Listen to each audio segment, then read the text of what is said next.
Boa tarde, pessoal. Boa tarde ao pessoal que nos acompanha de casa. Hoje, então, mais uma atividade de Doutrina e Passe. Hoje, o capítulo 11 vai ser exposto. Amar o próximo como a si mesmo. Vai ser exposto pela Liane, tá? Para quem está nos vendo pela primeira vez pela internet, toda semana, todo sábado e toda terça é apresentado um capítulo, de forma sequencial, do Evangelho segundo o Espiritismo. A gente pede que vocês se inscrevam no nosso canal, curtam, compartilhem.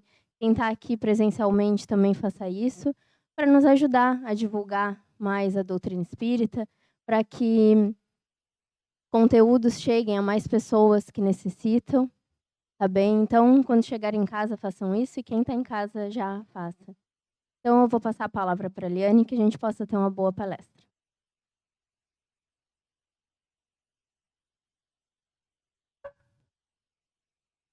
Boa tarde a todos. Sejam bem-vindos. Boa tarde ao pessoal de casa que nos acompanha. O capítulo de hoje, Amar ao Próximo, fala de é um remédio para o egoísmo. Esse sentimento que ainda primitivo, mas que ainda é tão presente na nossa vida, nos nossos corações, no nosso dia a dia, na nossa maneira de ser. Muitas vezes a gente nem percebe. Essa relação nossa com a vida, com os outros, com nós mesmos, de exigência, de querer para nós, de achar que tem que ser tudo do nosso jeito, que as minhas coisas, os meus interesses, dos meus filhos, das pessoas que eu gosto são mais importantes, são mais prioritários, são mais necessários. Essa relação de satisfação das vontades, dos prazeres, dos caprichos, dos interesses pessoais, ainda é muito presente dentro de nós. Por mais que a gente ache que não, a gente vai ver que é. Como é que começam os relacionamentos afetivos de uma forma geral? A gente é transparente? Ou a gente cria um personagem para conquistar o outro? A gente é carente, eu quero o relacionamento, a maneira como eu me vejo não me agrada muito, eu crio um personagem para conquistar a outra pessoa. Eu não estou enganando? Isso não é um egoísmo? Eu estou pensando em mim. Depois eu não sei como é que vai ser, estou enganando aquela pessoa está acreditando numa coisa que não é verdade. Quando a gente já está dentro do relacionamento, a gente não impõe a nossa vontade, a nossa maneira de ser? Se a gente tem um temperamento mais brando, o que a gente faz? A gente não se vitimiza quando as coisas não saem do nosso jeito? Se a gente é um pouco mais agressivo, a gente não impõe, não cobra? Agride às vezes? Se a gente é mais hábil, a gente não manipula, não faz chantagem emocional? O que isso tudo representa, se não um egoísmo? As coisas não saem do jeito que eu quero, não está me atendendo, eu faço birra, eu faço manha, eu chantagio, eu me vitimizo para conseguir o que eu quero. Não é o meu eu em primeiro lugar? É. Lá pelas tantas, no meio do relacionamento, a pessoa começa a não me priorizar mais tanto, começa a não satisfazer mais as minhas necessidades, os meus anseios. Não diminui um pouco o nosso interesse? Por quê? É proporcional àquilo que fazia para mim.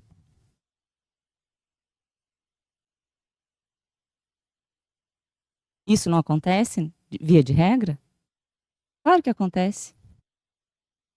As amizades. A gente não exige dos outros? A gente se coloca numa condição, eu sou carente, eu quero que aquela pessoa haja daquela maneira, que eu acredito que é melhor para mim. E aí a pessoa não age, porque a pessoa é uma individualidade, tem a sua maneira de ser, e eu cobro. Eu exijo, às vezes eu me afasto. É meu amigo enquanto está me elogiando. Quando me chama atenção, muitas vezes a meu benefício, eu me enveneno. Não é o meu eu, falando mais alto, meu ego ferido. Aqui dentro do Centro Espírita, a gente vê isso. Quantas pessoas vêm aqui, cheias de problemas, cheias de dificuldades, com dores enormes, recebem ajuda, melhoram, saem daquela pressão emocional que aturdia e voltam para suas casas, para suas vidas. Por que não se transformam, não se capacitam para ajudar os outros que vão chegar depois delas?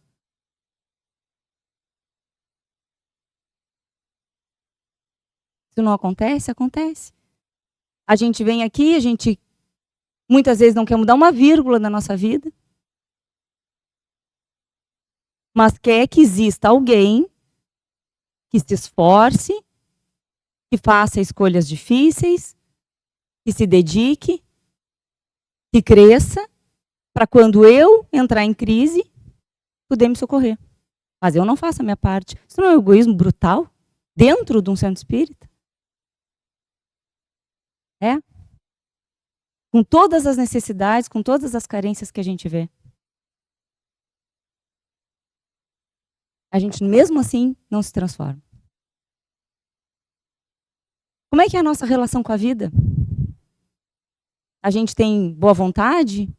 Tem, faço isso, faço aquilo, me dedico, ajudo nisso, naquilo. Até quando? Quando pisa nos meus calos. Quando não vem o reconhecimento que eu espero. Ué, mas não estava fazendo? Quando a gente começa a enumerar, mas eu fiz isso, eu fiz aquilo outro, amargurados. Não tem desprendimento. Tem espera por reconhecimento. E se o reconhecimento não vem, a minha boa vontade metade já foi pelo ralo. Quando a vida nos traz dificuldades, desafios, situações difíceis que a gente tem que passar, que a gente tem que enfrentar, como é que a gente reage emocionalmente?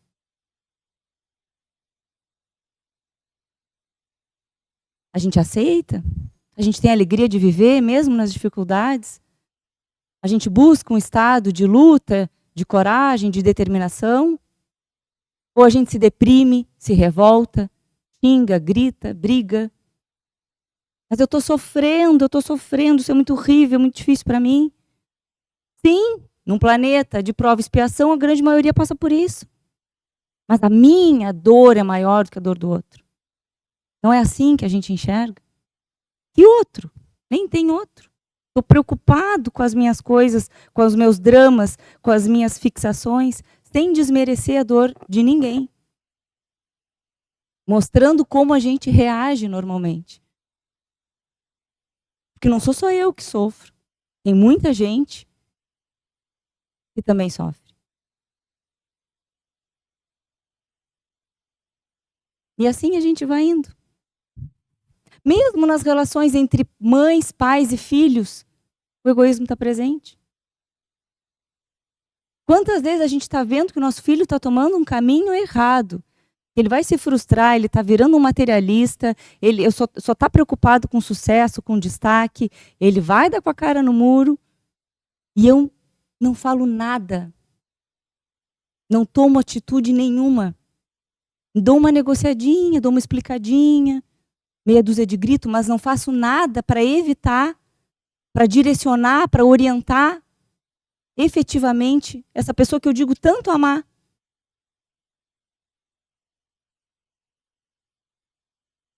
Eu estou pensando em quem? Em mim, porque eu estou com medo de perder a afetividade dele. Eu estou com medo de perder a companhia dele. Então eu fico quieta. Eu estou pensando no meu bem-estar imediato, porque no futuro eu vou sofrer. Eu vou ver ele rebentado e eu não fiz nada. A minha consciência vai me cobrar. E assim a gente vive o mundo que a gente vive. Egoísta, individualista, exclusivista, injusto, passional, onde cada um puxa a sardinha para o seu assado. Cada um está muito mais preocupado com a satisfação das suas vontades. O meu estando garantido, até sobra um pouquinho para o outro ali, conforme um pouquinho do meu tempo, um pouquinho. Mas não mexo em nada dos meus centros de importância, dos meus centros de interesse.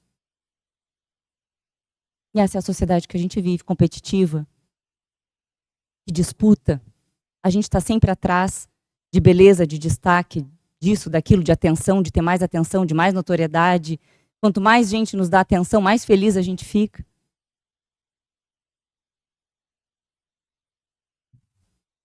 Nós ajudamos a construir esse mundo. Tem guerras nos países, entre países tem, mas tem guerra dentro das famílias também. E nós somos partícipes disso tudo.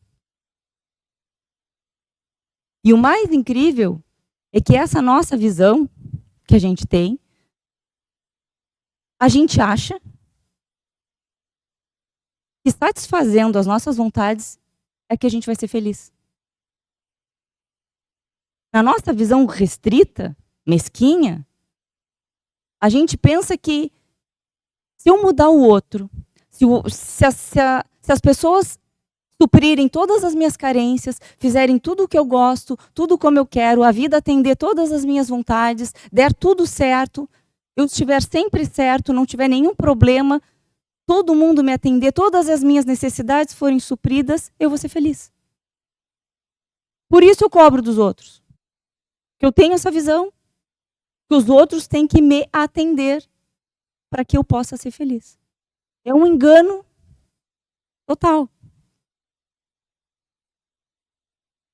Primeiro, porque quanta gente a gente conhece, nós mesmos, muitas vezes, alcançamos determinadas coisas na vida e tem um buraco, um vazio enorme dentro do peito. Segundo, porque esse estado emocional não tem como gerar felicidade. Porque gera insegurança, ansiedade, medo.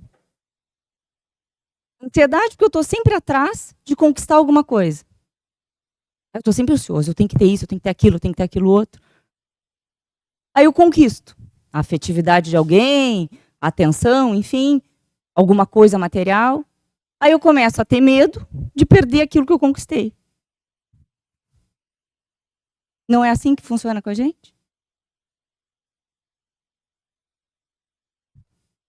Além de ser uma grande ilusão, porque eu não tenho como manter tudo o tempo inteiro. A vida não me respalda nesse sentido. Eu não vou ter todas as coisas atendidas sempre, o tempo inteiro, a todo momento. É uma ilusão. Em algum momento, alguma coisa vai se perder. E, em última instância, eu vou morrer. E vai ficar tudo aqui. E o meu pós-morte vai ser um desespero total, como a gente vê. Então, a gente passa uma vida inteira, vidas e vidas, na verdade, enganados. Achando que suprir as minhas necessidades é a minha felicidade, quando, na verdade, Jesus nos ensina que é o oposto disso. É o contrário. A chave dessa busca, dessa complementação, dessa realização pessoal que a gente distribui nesse monte de coisa, nesse monte de necessidades, que não são necessidades, a chave disso é justamente o amor ao próximo.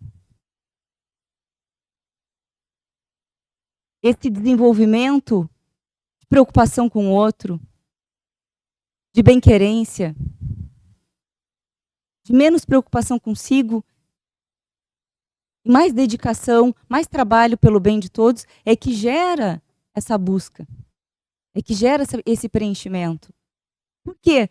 Porque nós somos, em essência, a nossa base essencial, espiritual, é esse sentimento que a gente tão pouco compreende, essas palavrinhas, essas letrinhas, essa palavrinha composta por poucas letrinhas que é amor, e que a gente confunde tanto e está tão distante ainda de compreender ele em plenitude.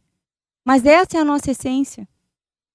Então, tudo o que a gente faz na direção de realizar isso de se aproximar dessa essência, a bem-querência que a gente desenvolve, a fraternidade, a afetividade, nos gera satisfação. Por quê? Porque está na direção da nossa essência. Está na direção daquilo que a gente realmente busca e está perdido buscando nos lugares errados. Pensem vocês. Todo mundo deve ter alguma situação, alguma circunstância em que a gente conseguiu se desprender um pouco de nós mesmos. Eu não vou pensar em mim, eu vou fazer alguma coisa, fulaninho está precisando, eu vou ir na direção dele, eu vou abrir mão dos meus interesses. Naquele momento, aquela pessoa, aquela situação, aquela instituição importa para mim mais do que qualquer coisa. E eu consigo levar um consolo, levar uma esperança, me sentir útil, fazer algo de verdade, genuíno, sem troca, nem estou pensando em benefício nenhum. O bem que isso nos gera. A sensação boa que isso nos traz. Viver o bem no outro. Como é que a gente desenvolve mais isso? À medida que a gente vai vivendo. A gente vai vivendo as experiências. A vida vai nos mostrando determinadas coisas, a gente vai se frustrando, vai se desiludindo. Aquilo que era prioritário para nós, daqui a pouco já não é mais.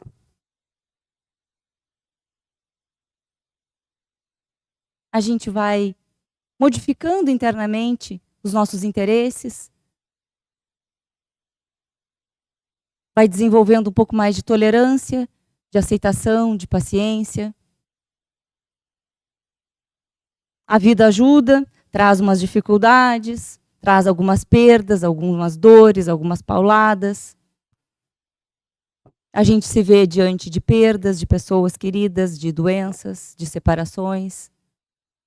Mexe com a gente, não tem como a gente ser indiferente. A gente vai se solidarizando um pouco mais com a dor do outro, porque a gente está vivendo dor também. Dentro desse processo de nascer, morrer, renascer, nós vamos vivendo inversões. Então, o indiferente de hoje, será que não vai ser um necessitado de amanhã? Alguém que não consegue sozinho, simplesmente não consegue sozinho, que vai precisar de alguém sempre. Um doente ou um miserável, para desenvolver nele um pouco mais desse sentimento pelo outro, porque afinal de contas agora ele precisa. E nesse bolo todo de experiências que a gente vai vivendo, a gente vai amadurecendo. A gente vai desenvolvendo um estado emocional mais equilibrado, de menos exigências, de menos competição, de mais abrandamento. E esse novo estado, que é o verdadeiro amar a si, porque é o meu crescimento espiritual, na direção da vida, é meu, vai ficar para sempre comigo. Eu não vou ruir nunca se eu construir isso. Porque é o bem real, não é o que a sociedade diz. Beleza, destaque, status, poder, profissão, qualquer coisa. Que rui, e eu fico pendurado no pincel, desesperado, sem as coisas. Esse estado, esse desenvolvimento, esse crescimento espiritual que a gente começa a fazer ao longo de toda a nossa trajetória, que é o verdadeiro amar a si. E esse estado emocional novo que a gente está conquistando reflete nas minhas relações com as outras pessoas, nas minhas relações com a vida. O outro já não é inexistente para mim. Já é alguém que, como eu, está dentro do processo evolutivo, tem seus dramas, suas dificuldades, suas lutas. Não vou exigir tanto. Eu já entendi. Se eu estou dentro de um processo, ele também está. Eu não vou mais competir tanto, porque eu já não tenho mais tantas necessidades. Eu não vou mais exigir tanto, eu não sou mais tão carente. Sou mais estável.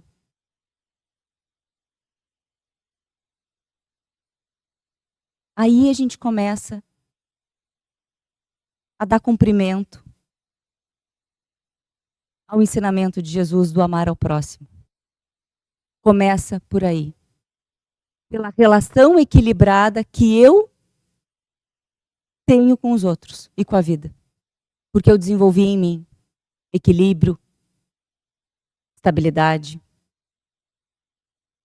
A minha relação com o outro se modifica. Não é mais de antagonismo, não é mais de raiva, não é mais de disputa. Esse é um começo.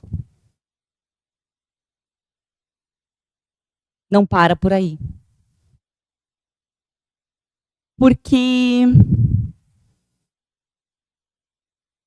a nossa estrutura emocional foi construída de tal maneira, tão perfeita, que mostra a grandeza da vida, do amor divino, que quanto mais eu vou na direção do outro, quanto mais eu ajudo, quanto mais eu me preocupo, quanto mais eu trabalho pelo bem, mais eu tenho vontade e eu quero trabalhar pelo outro pelo bem.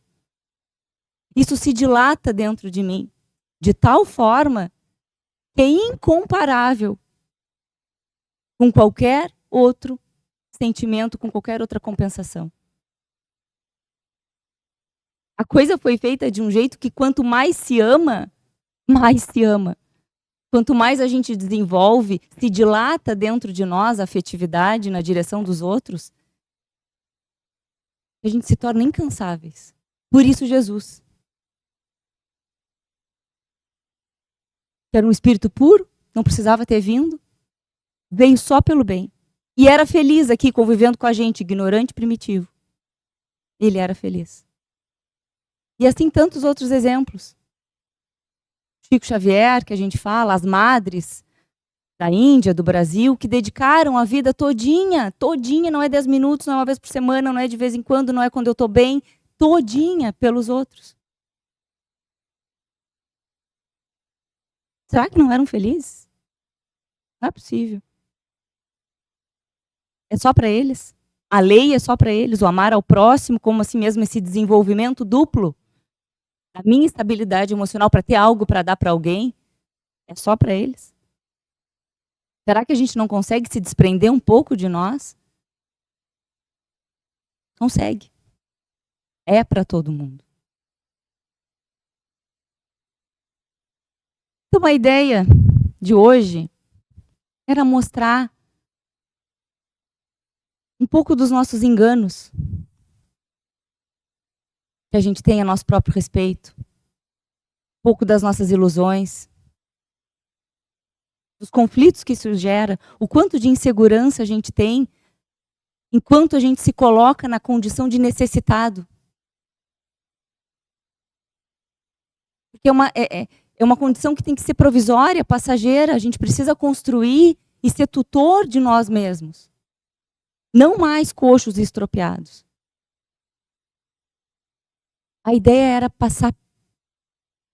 mostrar que é possível.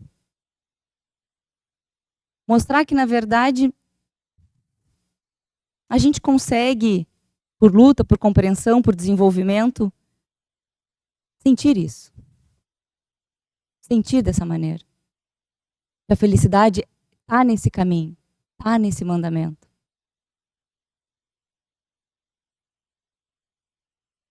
Sem exclusivismo, sem passionalismo, sem individualismo, enxergando que é tudo uma família só. A humanidade inteira, encarnados e desencarnados.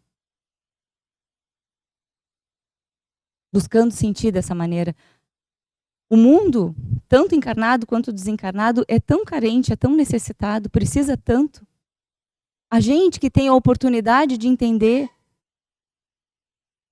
de enxergar um caminho para traçar, para crescer, para se desenvolver, para ter algo disponível em nós, em valores, em vivência, em exemplo, em testemunho, para dar para os outros. Que a gente se determine para fazer isso. Que a gente largue nosso comodismo, essa nossa visão tão pequena, tão pobre da vida, achando que tudo é para nós. Que a gente se permita sentir mais vezes o bem que é fazer o bem pelo bem. A realização que é